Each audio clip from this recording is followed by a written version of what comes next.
Hello, I'm here with Doug to talk about web timing attacks, DEF CON, and other things. It is Tuesday, August 13th, 2024. And so we were just talking before we started recording. I realized you better be recording this stuff. DEF CON was very interesting this year. It was much better than it's been in the last couple of years because they were forced to move to the convention center. So we're no longer trying to hold it in the convention area of a casino, which has been a disaster, in my opinion, for the last several years because DEF CON's too big to fit in a casino. So they try to sprawl it across 4 or 5 casinos. And now you wander around like an idiot. You can't find anything. And the rooms are often too hot and stuff. The casino is huge. I mean, the convention center is huge. It's comfortable. It's very well air conditioned. It has good ventilation. There were no long lines for anything except, of course, the social engineering village, which is always DDoSed. But I was able to get in the talks, get in the villages, get in the events. There's a lot of big, fancy stuff. There's clearly a lot more corporate money going into it, which is something I think DEF CON resisted in the past. So they had an XAICC thing, which was huge, flashy corporate stuff, like you might see at Black Hat or RSA. But, although that was a little bit out of the tradition of DEF CON, it didn't mean that there wasn't room for the villages or anything. In fact, there was plenty of room for everything. And I remember, and they have a new thing called War Stories, which was wonderful. I just wandered around the thing looking for something interesting, and I found War Stories. And um, it's this huge room. It seemed like there was seating for like 2,000 people and pretty much got at least half full. It was pretty full by the end. And they had great talks. There was this couple of people who had decoded coded want ads from 1850. And they said this was the world's first internet, essentially, the world's first global communication center.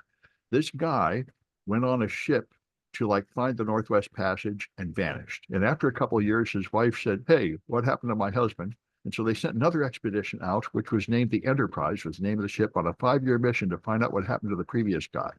And while that guy was out there between 1850 and 1855, a series of like 51 encrypted messages appeared in the London Times and the want ads, which was a very common tradition at the time. People would send personal ads to like their secret lovers and stuff by encrypting stuff in the want ads. And this was the thing. The London Times was available at every port throughout the world. So ships would buy the London Times, and captain, his crew could read the want ads and find encrypted messages. So this was the global communication method. And it took 200 years for people to figure out what it was and decrypt it. And they finally decrypted it last year, them and a bunch of volunteers. And it's just letters from home. Your kid got sick. We bought a new cow. The farm got another plot, and your cousin got married. That's all it is. It's just the letters home from his wife to reach the captain. And this was the only way to reach anybody. The alternative was to they also did this. They put letters on a ship, and the letter would have an address like near the North Pole somewhere. And they would just hope that this ship managed to finally get close enough to the other ship to trade mail. So, and I think there was no way for him to reply. There was one way. But anyway, that was pretty exciting. So did they find the ship? What happened to them? They did not find the ship. People found the ship like 10 years ago. They sunk. The original ship sunk, and they found the wreckage just a few years ago with modern equipment. But the original guys did the rescue mission. They came back eventually without finding them. But there's a ton of these encrypted London Times messages, and people are working on them. There's a whole bunch that have never been solved yet. Everybody just invent their own cipher. Some of them are based on the Bible. Some of them are based on a British military technique. Some are just based on shuffling the letters around. All these ways to scramble messages are popular. Interesting. Huh. Yeah, it was very good. So would they be like short want ads? Yep, they're want ads. And some of them and they just would have, like a paragraph or two of unreadable stuff in like 4-letter groups, or 4 letters in a number, or a capital letter followed by letters. Often book codes were quite common. In fact, the one they decoded was actually based on official British naval code book from 1811 with some scrambling of the message. The first letter told you which of the 5 code books to use, and the next 4 letters were chosen to represent the 4 digits. That's what slowed them down for a while. because the British Naval Code Book had a 4-digit number. And the one clue when you're using book code is parts of it are just written in plain text. Like at one point, they have the latitude and longitude of the ship that went down, just right there, because anything that's not in the book, you just have to put in plain text. So they find a few words of plain text mixed into it, and that's your clue they're using a book code. There's another unsolved one that's clearly based on the Bible. It has LEV and then a couple numbers, and ISA and a couple numbers. So it's referring to books of the Bible. But when you go to those verses, it doesn't make sense. So there must be more to it. Like go to that verse and then jump ahead 20 verses or something. Interesting. And these little scrambling techniques are enough to keep everybody guessing for a long time. So it amounted to effectively an encrypted internet. That's really interesting. I never heard of that. I do know, I think it was kind of related story. Was it the race to the South Pole where there was a British explorer that was not prepared whatsoever at all? And clothing wise, it you know, they didn't have thick clothing, and there was somebody else who was racing there, and Like the Donner Party. yeah, they kind of got stuck, and the ship got squeezed in ice wise, and I believe they all perished. So Yeah, and we got these guys stuck on the International Space Station now because that Boeing thing broke. And that thing's really bad. I mean, the ship is like dangerous. They can't fly it without a pilot because the automatic controls aren't good enough.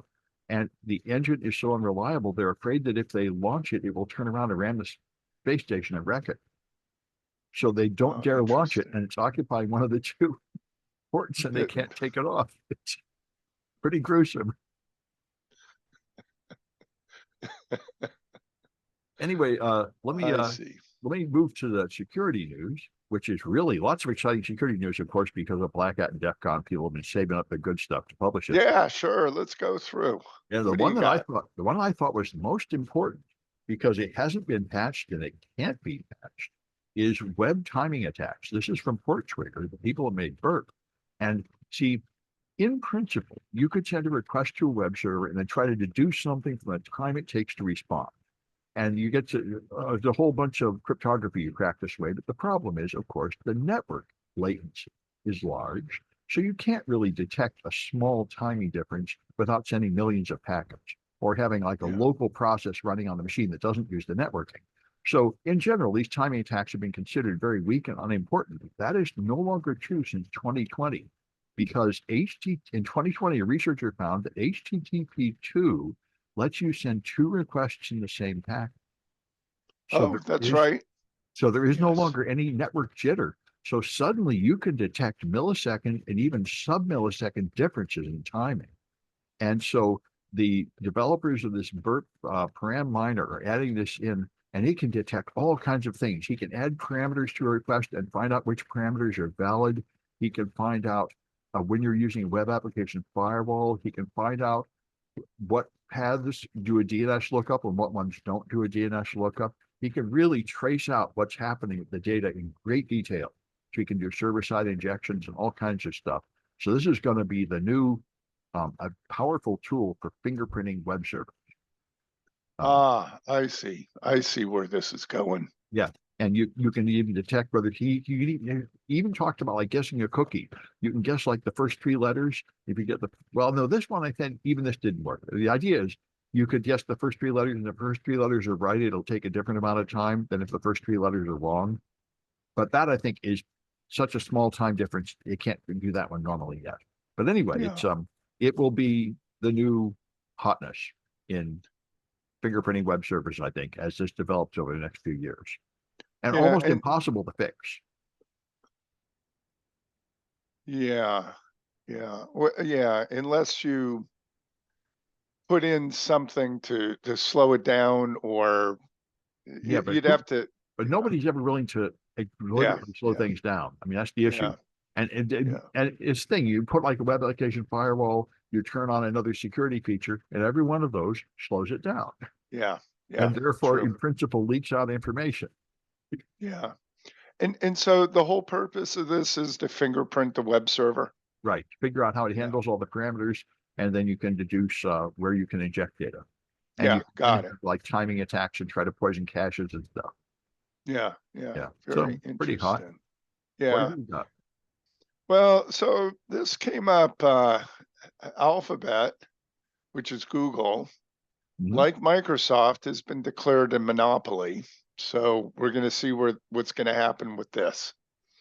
Well, Do you I follow? like the way you phrased that because, of course, what happened with Microsoft was nothing because there was a Right. presidential election to throw the case, Yes. and exactly the same thing could happen again.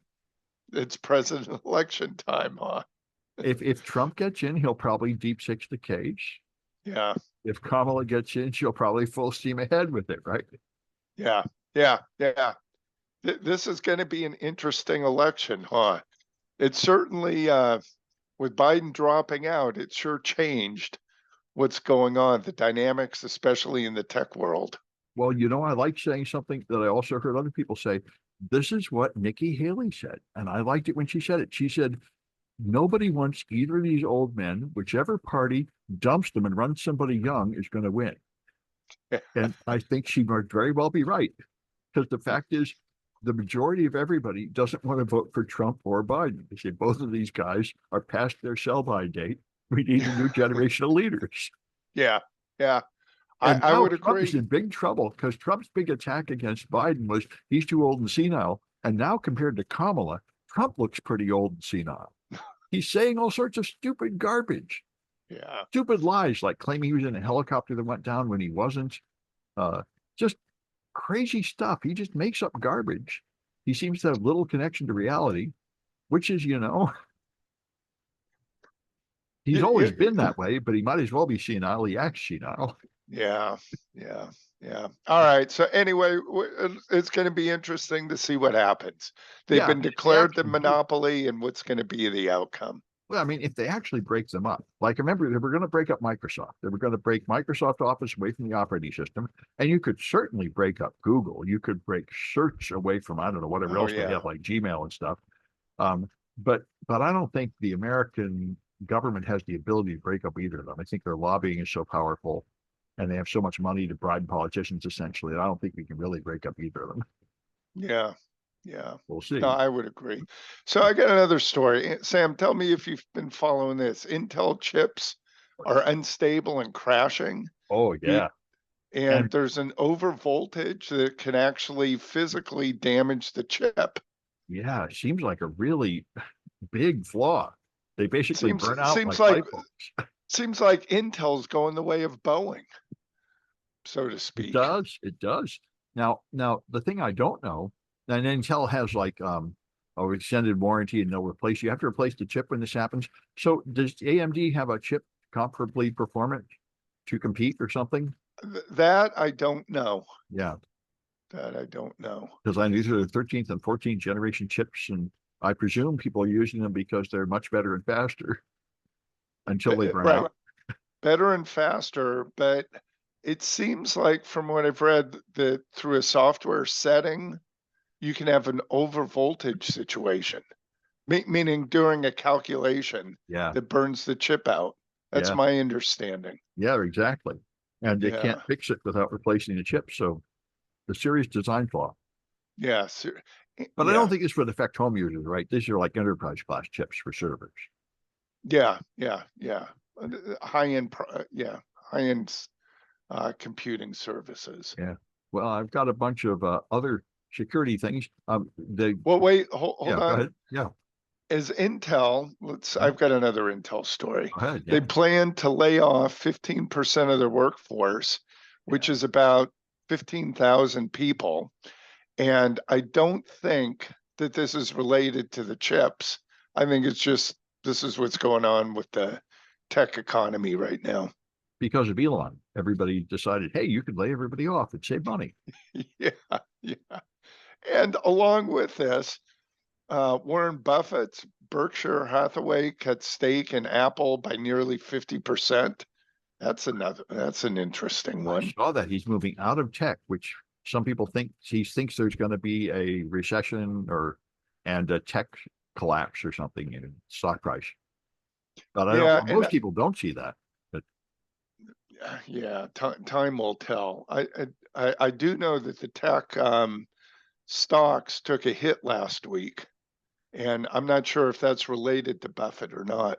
That was Japan, apparently. Yeah, It okay. crashed in the Japan market, and I don't, I mean, I don't really see why tech would have a slowdown. I do know that they've overinvested in AI, and people are beginning to say, all right, we got to quit throwing so much money in AI because it's not actually bringing any money in. But I don't think that's such an extreme situation as to cause a huge crash of the tech sector. Yeah, well, then where's the tech sector going? Well, AI What is the big thing, but other than that, Yeah, I think they just model on as they have. They'll have new laptops. They'll have the new iPhone with a few new features and stuff. I don't think it has, other than AI, I don't think it has any big, exciting new products to sell.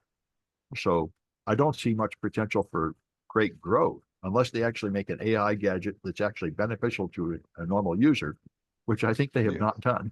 yeah, yeah. Yeah.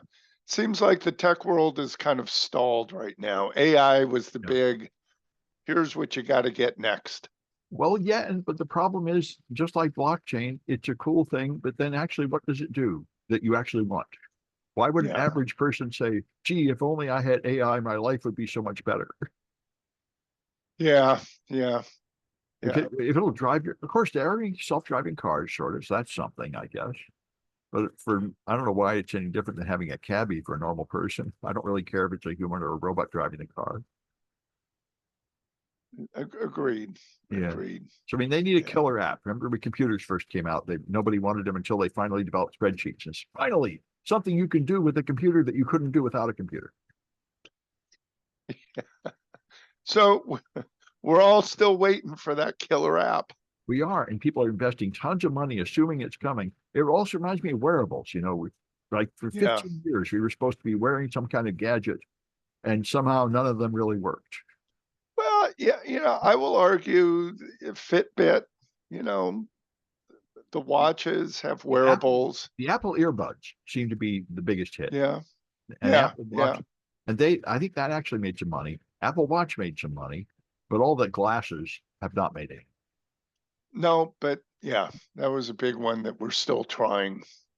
But I think, I think that's like 3D TV. That's kind of yeah, that's another one that never 3D really TV. happened. Yeah. But blockchain is being used. There's some niche markets for that. Sure. I get I they're all like the Gartner hype cycle. People they Yeah. rise really high, then they fall to some mediocre level where it's just another thing. It's not the end of everything. It's not the earth-shaking development. It's just another technology that's out there floating around. Yeah. Yeah. That was It's like yeah, go ahead. what you reminds me. That was the big scandal at DEF CON. They badge, the DEF CON badge is always like a little game you can play. And Right. so they commissioned some company to write the software, and that company did not write it on time or didn't write it correctly. So they refused to pay or didn't pay enough. And so the company got really mad. And so when the designer of the bed went to give a talk, they actually dragged him out and threw him out of the con, saying, you're a traitor. And apparently, in retaliation, he actually made a game. I tried playing the game. I couldn't find the Easter egg, but there's an Easter egg in the game where he gives you his Bitcoin address and tries to get you to send him money. And the con organizers felt like this was terrible betrayal and threw him out and said he did a rotten job. So that was the drama at this year's DEF CON. Sam, do they still play Spot the Fed? I haven't seen that. Um, I do remember when Dark Tangent was put in the Department of Homeland Security task force. They had a special Spot the Fed just for him. And I think ever since then, the sort of whole idea of being hostile to the Fed has kind of declined at DEF CON. The I fact is, see. tons of people, I was also one of people saying, a bunch of us are Feds. I think more and more of DEF CON has grown up, Yeah, the yeah, organizers that yeah. were a bunch of rowdy teenagers are now pretty much working for the military and corporations. Yeah, well, isn't that kind of like the story of Apple? And if you go back to the homebrew computer days, Yeah. late 70s, early 80s, when you had the black boxes, blue boxes to make free phone calls, and Wozniak was behind that. And Yeah. Yeah, And yeah, you know, maybe it's connected to what we were saying, that there aren't that many revolutionary, exciting new developments in tech because it's kind of yeah, got old and established and sort of slower moving. yeah, It seems yeah, to me like there's a ton of startups around here that are young people staying up all night inventing gadgets. I they just haven't made any good ones that hit yet. yeah. Now, I will tell you, I did hear of one yesterday, and this is using blockchain, and it has to do with concert tickets. And so if you buy a concert ticket, you're part of the blockchain, and somehow there's a simple, easy verification method. Well, there's And already a simple, easy verification method. You have a central database on a server. yeah, but what if I sell the concert ticket? You record this on the server, just like your bank balance or your PayPal balance. You don't need a blockchain. Yeah, well, yeah. I You mean, know, yeah. Well, yeah. Yeah, yeah. that's the problem. I y- mean, blockchain is just a super expensive, slow database. Yeah, that's true. But yeah. The only All right. advantage is it resists like serious attempts to like forge it. Yeah. Yeah. Yeah. Well, but you know, yeah, I guess. I'm It's trying to think. It's similar to BART tickets or train tickets. When you go through the fare gate, mhm. somehow you have to know if that ticket has not been duplicated. Well, yeah, but even the MyFair system that Bart uses and others is very good at that. It's not just like Kinko's where it's a dollar amount on the ticket. Each one of them has a unique identifier, like an Active Directory login, and there's a central server recording all of them and where they are and where they've been. But to do that, when you put the ticket in, you're Yeah, talking sub-second communication and tagging of the ticket, if you will. yeah. Or so I'm assuming there's got to be a distributed database in each station. There's no way they could go back to BART headquarters in that time. Well, that I don't know. Yeah, But I know in the world of Microsoft, you would have a read-only domain controller at the yeah, branch location, so it could be done that way. yeah. Interesting. This doesn't work, but early on with the BART tickets, you could buy a high value ticket, say $50. You could cut the magnetic strip into fifths and tape that back on because the width Oh. of the writing of the magnetic strip was the entire width. And so you could get a $50 one and make it into $250. And that would still work at Kinko's because there it's actually just the money recorded on there. But I think the Yeah. MyFair system is not vulnerable to that attack. I know they changed it. I also know, shoot, this had to be maybe 10 years ago, but they were running on Windows 2000 Oh yeah, yeah. because I took a picture of one of the ticket machines that crashed and was trying to boot up. Well, I think this is true of all of our heavy infrastructure and critical infrastructure because you build that stuff, you use it for 20 years, and you don't upgrade the computers. So, There's no right. There's no reason to. If the ticket machines were working fine 20 years ago, well, there is a reason to, of course, because it's vulnerable to modern attacks, but the people that build infrastructure don't think on these timescales. yeah. But how is somebody going to attack a ticket machine if it's not connected to the internet? Well, there's got to be some way to put data in, like USB port or something. And it does apparently have to network across some distance to Yeah, read the ticket. So you'd open up one of those stations and insert some hardware, I guess. I see. Right, you'd have to physically attach Yeah, because Wi-Fi didn't exist when BART was created. That was right. still decades to come. Right. And of course, this is why our critical infrastructure is such a problem, which in fact leads right to my next story. Okay. Because we have taken our critical infrastructure and connected it to the internet, which is, of course, the problem. The original plan was just what you said. You'd have all your factory equipment running on a LAN, no connection to the internet. So as long as you maintain physical security and have like a guard to stop strangers from wandering into the building, you're okay. But now it's all connected to the internet. So you can run like production schedules and stuff at a higher level. And so so China's attacking all our critical infrastructure with the Volt Typhoon group, which got all the press in the last couple of years. And the Biden administration pressured the Chinese to quit, and they have totally not quit. That came out at Black Hat. Whole typhoon has not stopped or even slowed down its attack. And in fact, we don't seem to have any ability to defend our infrastructure that's significant. So they say the current defense is we've also hacked the Chinese infrastructure. So we're in a state of mutual assured destruction. If you turn off our water pumps, we're going to turn off your water pumps. So there. So I guess that's where we are. Okay. All right. You got another one for us, Sam? I've got a bunch of these little ones. Apache HTTP server. I didn't know this. The HTTP server itself is made of a bunch of little modules, and those modules trade HTTP requests by relying on a shared data structure called request rec. So they change this structure, then the next module reads that structure, then they change it again, the next module reads that structure, and these modules are not organized very well, and the designers do not really understand what's going on, and there are no stringent development guidelines, so there are gaps and inconsistencies, and they found like a whole bunch of CVE vulnerabilities this way in the Apache project, where you can trick one module into making a change that is misunderstood by the next module. So I didn't know that, but and if I don't know if Apache has fixed all this, I know Apache often doesn't fix things like this. Like the slow large attacks, they never fix. They decide it's not really their job. So we'll see. Yeah, interesting, huh? All right, what else you got? Apache, another. I got a couple about Microsoft Copilot. Microsoft Copilot is their AI product that's really popular. And so they made a tool to design Copilot agents so you can automate workflows and enable more efficient meetings.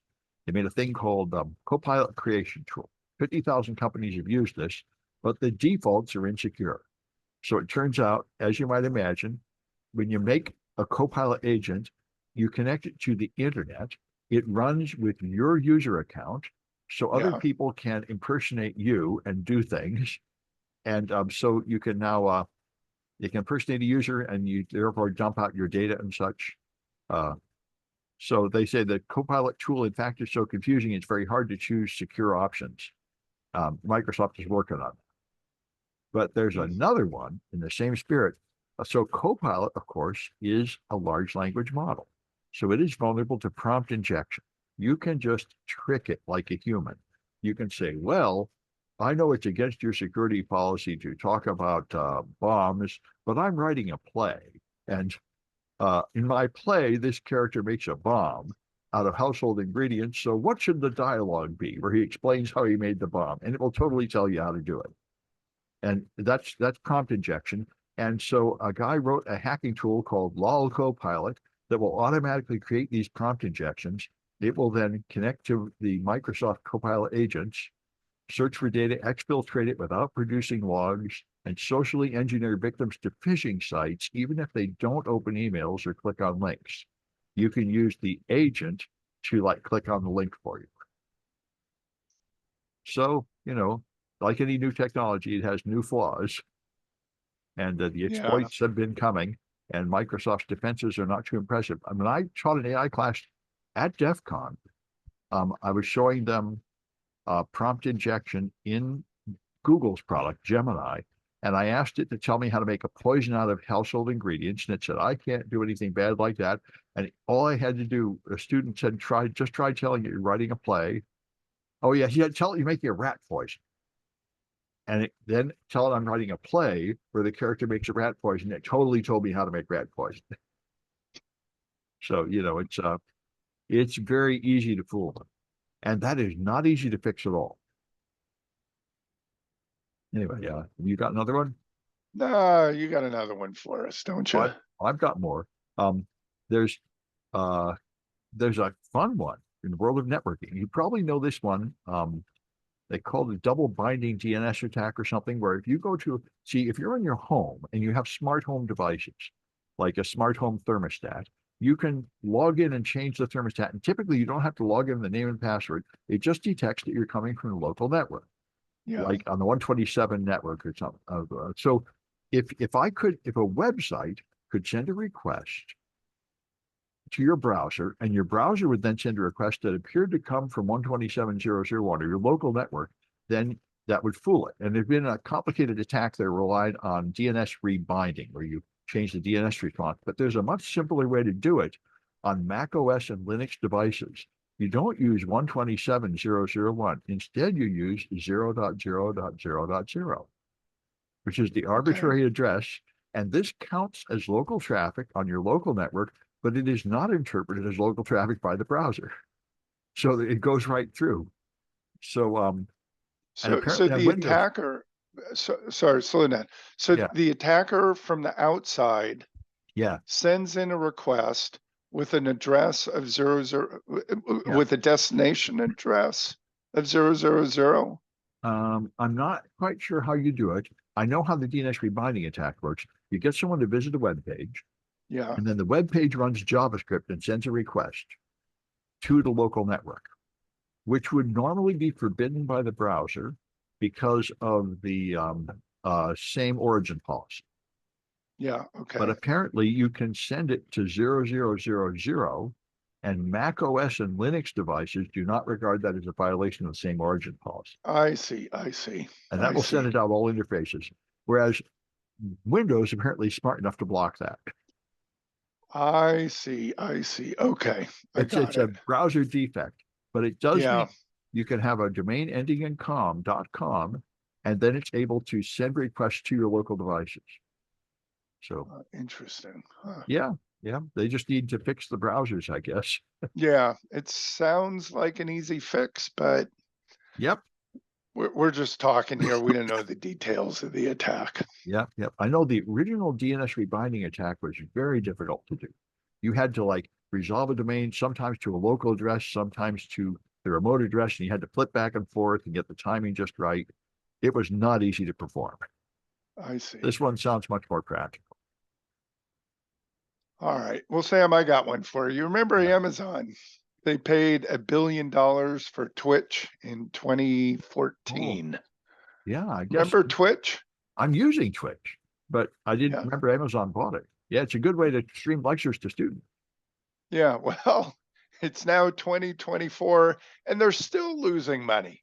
Oh yeah, I mean, there's some nonsense about the money on it. They keep bothering me. Sign up for a cryptocurrency or some kind of creator payment. I just turn all that off. I say, forget it. I'm never going to make any money. But apparently, some people do make money. I guess on Twitch, Yeah. Yeah. like Yeah. YouTube. I guess if you get 1 million subscribers, then you make money. But it's my understanding, and maybe I'm incorrect on this, that Meta, Facebook, private, what's it called? Private sessions or members only. That's what I'm thinking of. Uh, uh, Members only OnlyFans.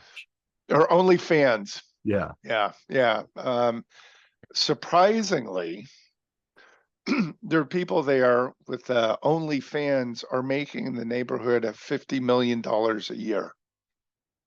I know you make real money. I didn't know it was that much, but yeah. Yeah, I've got this on good authority Oh yeah, that the ultimate performers, shall I say, yeah. are up in the $50 million a year range.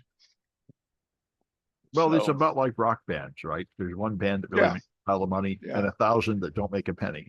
yeah, yeah, yeah. Yeah. But I mean, But you, the question is, if the company that bought them is not making money, then they just haven't correctly made their pricing model.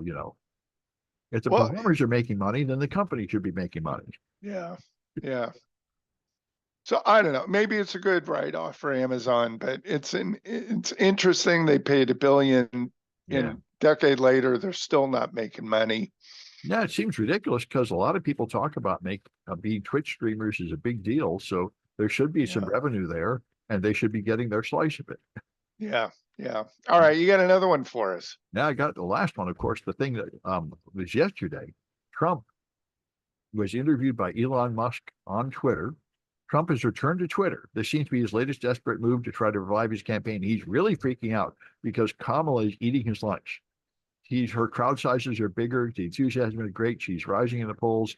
Trump is now down to ridiculous stuff like saying she's not really black, or that she faked the crowd size with AI generated pictures, which is just garbage. And so then Elon invited him back to Twitter. He said, "God, this is a new great thing to win again. I'll go back on Twitter." So he went back on Twitter and he was going to have an interview with Elon. And just like Ron DeSantis, Twitter crashed and couldn't deliver the damn thing, just like before. Because remember, Elon fired 80% of the staff. Then he tried to Right. have Ron DeSantis announce and it just crashed. Elon said, "We're under a DDoS attack." And I said, "Yeah, sure you are. It's called customers trying to view your product." I mean, maybe he DDoSed, but I think it probably just can't handle the load. And so it was like 40 minutes late. And then it was just Trump lying and making up nonsense. And people said it was ridiculous. And the people said that Trump sounded really, his voice sounded really bad. I couldn't, it sounded okay to me. But anyway, so it was the usual nonsense, but technically it was yet another disaster. Twitter can't handle the load. Elon Musk keeps saying Twitter can compete with Twitch and YouTube. You can put all your streaming stuff on Twitter and make money. And in practice, that does not seem to be true at all. His infrastructure does not seem able to deliver a stream effectively. And he seems to be unable to fix that, perhaps because he fired everybody. And even like more than a year later, I think, he still hasn't fixed it. So Yeah, it's been about a year, hasn't it? and he was really embarrassed by that Ron DeSantis thing. It's and man, Trump is just falling on his face over and over. He was doing stupid things. It's amazing how they screamed and screamed Biden should drop out. And then when Biden dropped out, they're wait, we never thought this would happen. We have no idea what to do about this. I mean, that's ridiculous. Anyway, he just seems helpless. As a Democrat, I'm glad to see it happen, but his crew just seems to be unable to figure out anything to do about Kamala. Yeah. Well, here's one for you, Sam. In California and in Florida and probably other states, insurance companies are canceling homeowners policies. And what's interesting and controversial a little bit is that Travelers is using drones to fly over people's homes and finding faults and reason to cancel people's policies. So is that legal?